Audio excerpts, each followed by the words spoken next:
Hey, my name is Bailey Weiser. I'm the owner of Hella Jude Photography, a North Georgia newborn and family photography studio, and welcome to my channel. Today, we're gonna walk through my client process from start to finish when I get that initial inquiry until after their session is complete and their images are delivered, how I remain in touch with them, how I make sure that all of their needs are taken care of, and that I can ensure they're gonna come back for more sessions. So let's dive in.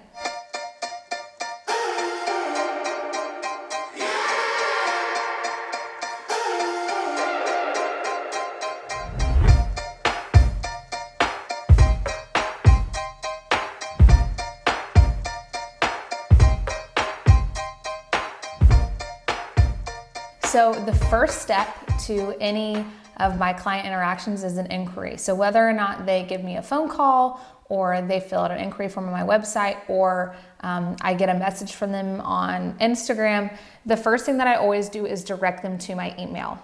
One, it's the best way for me to kind of sort through my inquiries, make sure that I'm not missing anything, but also, especially with phone calls, if I get a phone call while I'm out with my kids or I'm driving or I'm in the middle of something, maybe I don't have a chance to write down all the details, the dates, the time, their specific needs, and it's very easy for me to forget or to not stay in contact with them because they're not regular in my inbox. Same with Instagram DMs. I get so many random DMs, not everything is inquiry related, and so it's hard for me to weed out things that are important versus people just sending me, funny Instagram reels or tagging me in posts. So if I can get all of my inquiries into my inbox, that is a great place to start. Now, once I get their inquiry in my inbox, I send all of my inquiries a canned response. And basically what that says is, thanks so much for reaching out. I'm glad that my work spoke to you. I'm excited about the possibility of working with your family. A little bit about myself, but then asking some clarifying questions. So are you expecting? What's your due date? Are you interested in a baby plan? Are you interested in a one-time session? Is there a certain location you're interested in? So things like that, getting the process of the conversation started, showing interest in what they're experiencing right now in their journey of whether or not they're expecting a baby or just had a baby or about to celebrate a milestone. So asking those clarifying questions, not only to get to know more information about them, but also selfishly so that I can get a better understanding of if my services are a good fit for them. So after they have decided they're ready to book, we solidify a date if it is a milestone session or a maternity session or things like that. If it is a newborn session and we do not know baby's birth date, what I will do is I will pencil in their name on my calendar the week of their due date, and then I'll touch base with them that week. If they've not had a baby, maybe they have a scheduled induction, maybe they are just waiting for things to happen naturally, but I kind of can get a better idea once we've reached that due date, if I haven't heard from them, that we can kind of look to book a couple weeks out from that point. If my clients do email me that they had their baby a little bit early, from that point, that's when we go ahead and schedule newborn sessions. But on the contract, I have their session dates penciled in for their due date. Once we've decided, okay, we're going to move forward with a session, what I'll do is I will put them in my client management software, which I use Dubsado and I love. If you're interested in trying that out, I have an affiliate code that I'm going to put below in the description that you can snag and try it out. I was one of the very first people on Dubsado, so I got grandfathered into their system right when they started it, I think in 2015 or 2016, which is right around when I started my business. And so I don't know much about any of the other client management softwares. I've just started with this and I have learned to love it and trust it and know it well. And so that's what I use. And maybe one day I'll do a whole video on Dubsado, but I'll put them in Dubsado. I will put their invoice in there, their contract in there. And if they have a client form, so for example, if I have birth photography, I might put a form in there asking questions about, the hospital policy, about people in the room, about preferences of photography style, whether or not they want the action or the reaction of the birth, things like that. So if you have a form that you need, you can put that in Dubsado as well. So I'll send all of that over to my clients to their email, and they have all of their documents in one place. They can click, they can sign electronically, they can pay electronically, and I get emails as a response that they've paid, they've signed, and they're all set on my calendar for their session. Once I've noticed that they have gone ahead and signed their contract and paid their reservation retainer, what I'll do is I'll send them an email to go ahead and start talking about wardrobe. So because I do offer client wardrobe, it's not something that's required for my clients, but it's just an available resource for them if they choose to use it. With the client wardrobe, what I've done is created an online catalog of my women's dresses just as a good starting point. And so once I kind of get an idea of what size mom is, I will send her over that catalog for her just to browse through. She can kind of see a couple of things that stand out to her, and then based on that, I'll pull outfit ideas for the whole family and get their sizes. Mom is generally the number one base that I clothe all of my other clients around. Dad is usually in some sort of neutral, solid, or a pattern. And then the kids I'll pull in as well, depending on what colors and textures are in mom's dress. If my clients want to come to the studio and browse a closet, that is always an option. I have a lot of clients that travel quite a distance to my studio for sessions, and so driving an hour one way just to try on some dresses may not be something that they want to do. And so that is totally okay with me. It's why I love having an electronic option to kind of select some options. And then when they arrive to the studio, they have 4 or 5 of their favorite dresses ready and picked out for them to try on and see which one they like best. And if we need to do some tucking or some pinning, we can absolutely do that. That's not a problem. Another thing to think about is if you have a lot of newborn clients, it's really hard for your pregnant mamas to choose a dress for themselves to wear when they are still expecting, because they don't know what size they're gonna be, they don't know what their body's gonna be like after they've had that baby. And so I try to tell my newborn and maternity clients, don't stress too much about finding the exact one dress that you want to wear, because it may not actually work. So let's choose several options and then in different sizes, and we can see what looks best and what you feel the most comfortable in on the day of your session. So the next thing that I do for some of my sessions is prep a client gift. I love gifting my clients just a little thank you. This is something that I offer for all of my newborn clients and my 1-year milestone clients. So I don't give gifts for 6-month sessions, and I don't give gifts generally for family sessions. However, at the end of the year for Christmas, every family who had a session with me will get a gift then. But I don't generally give them something right before their session if it's just a family session. I also give gifts for my birth clients and my maternity clients. Those are a little bit different gifts, but I love just doing something inexpensive and sentimental for my families. Something that just adds another little touch point that shows that I care. And I love putting handwritten notes in them. Sometimes I'll put them in the mail and send them. Sometimes I will just leave them at the studio, and then as they come for their session at the end, I'll present them with their little gift. So another step to the client process is solidifying location. So not every single one of my clients wants to have a studio session, and that is okay. If they opt out of a studio session, we do talk about location options. Maybe they have a family land or property that they want to use. Maybe they have a specific style. Maybe they want something industrial. Maybe they want something by the water. Depending on what their preferences are, I kind of have a list of locations that I've scouted and have permission to use. And if I can contact the property owner, or if it's a public property that I don't need permission for, I can kind of see based on that day and that time what I know will be busy, or what would be a good fit for the family's specific needs. So if it's a family with a lot of little children, maybe doing something in a park near a playground is not a great idea, because they're going to get really distracted. That there's a playground 10 feet away. Maybe we choose a trail, a walking trail that's a little bit more secluded, not a whole lot for them to be distracted with. Maybe it's a family who has some little ones and they want to be by the water.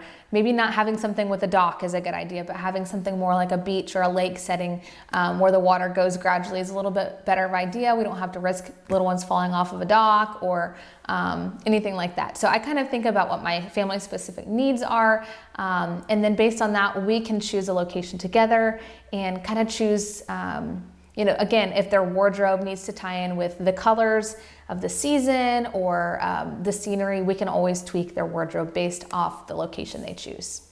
So the 6th step to this process is to send a touch base email. So generally about 1 week out from their session, I'll send them a touch base email that says, hey, your session's this week, just wanted to touch base, make sure that you're still good for your session. If anyone's experiencing illness, please let me know. I talk about things to think for when they prep. So if they're using the client wardrobe, make sure they're wearing neutral undergarments. If they want to wear shoes, make sure that they're bringing them along with them. Dad needs to bring a belt. Make sure that everyone is fed and happy. And if you've got little snackers, bring some snacks along. So things like that. Things for mom, if she's getting hair and makeup done, to make sure that her hair is clean and dry and her face is clean as well. Things about nail polish, things about the color of the dad's socks. So all of those little details that really make a difference on how prepared families feel when they come into their session is what I include in that touch base email. So the 7th step is to actually photograph the session. There's a lot that goes into the behind the scenes before the session actually happens. So 7 things have had to occur before I actually pick up my camera and start taking their photos. So during their session, you've seen behind the scenes, you know how my sessions roll. But at their session, I generally will photograph them in my workflow of, whether it's a newborn and families or children. And then at the end of their session, I'll present them their gift if I did not mail it to them. And I'll tell them the expectations about when to expect their images and how to get in touch with me if they have any questions, which they already know. They can always email me. Or I give out my phone number to my clients. Not everyone likes to do that, but I do because I think it's another good touch point of communication, especially with last minute cancellations. If I have a client that, like this morning, I had a client email and say that they couldn't make it, that someone in their family is ill. And so I happened to be on my email, which was great, but I don't usually check my email throughout my session days. And so I may have been wondering come 1 o'clock when they didn't roll into my studio what was going on. So a lot of times if families need to get in touch with me really quickly, having my phone number is a great way to do that. So number 8, I deliver my galleries through a program called Pixie Set, which again, I started at the very beginning of my business. I've never tried anything different, but it works and I love it. It gives the option for my clients to purchase prints and other things through the back end of the site, and I'm able to set those price points. I'm able to choose which printer I want to print the images, and it's delivered directly to them and I make a commission. So that's all a win-win. So with Pixie Set, what I do is I will deliver the email, the gallery email, and it has a download pin for them for private access. I can also add a private gallery password for things that need a password if my clients want the extra layer of security. But generally I have a 4-digit PIN that my clients have to use to download their images. And then through the gallery, I will explain how to download, remind them about the contract rules with editing, how they can print their images, all of those things through that initial Pixie Set email. So believe it or not, after I've delivered my images to my clients, my work is not done. I love to touch base with my clients in a workflow process that I have set up on my Dubsado. And so basically what that means is I have some emails that I have created templates for, and I touch base with them a couple times after their session. 1 week after their session, or after their gallery is delivered, I should say, they get an email that walks them through the process of how to purchase prints through their online gallery. So what they do is they get this email, it walks them through the process, and then also encourages them for other ways that they can use their images. So if they want to schedule an appointment to talk about albums, this is the way that that process works. The investment they can expect if they're wanting to purchase an album or larger format prints for their home. This workflow also has an email template to request a review from them. And so because I do not have Facebook or Facebook reviews, all of my reviews go through Google. And so I will send them an email template that asks them to take a little bit of time out of their day to write a review about their experience. It gives them some prompts so that they don't have to think of how to start.